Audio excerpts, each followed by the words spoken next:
Just like we did with multiplication, we can always do division problems with decimals by changing them back to fractions, because that's really all decimals are. 1 5/10, we could write that as a fraction just by taking the digits and writing it over the last place value, which was the 10th place. And then divide that by, this is 3/10.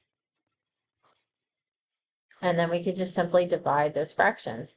In this case, the denominators are the same, so we could just go ahead and use that common denominator method. It turns out the common denominator method is going to be the best way to go when you do this method.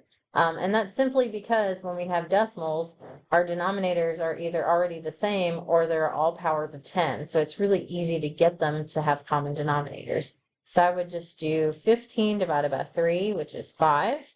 And then 10 divided by 10 is just 1. And of course, we don't really need the 1, right? So this is just an answer of 5. So if I look at the next one, 86 hundredths as a fraction would look like that. 4 3/10 would really be 43 tenths, just writing the digits over that place value.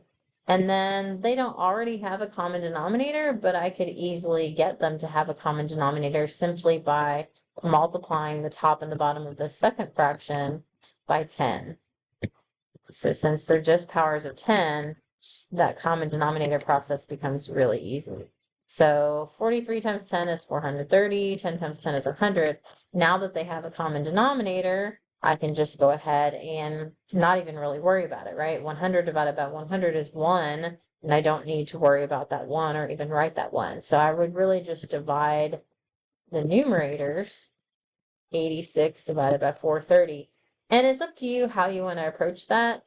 So from here, if you really want to, you could go through this with long division, right? So 86 divided by 430, you would attach your decimal, attach a 0, bring the decimal up, go through that multiplication. In this case, 430 would go into 862 times. So you go from there. You could also rewrite it as a decimal. I'm sorry, as a fraction. And then you could simplify that fraction, right? So in this case, I'm noticing that basically 43 goes into both of these.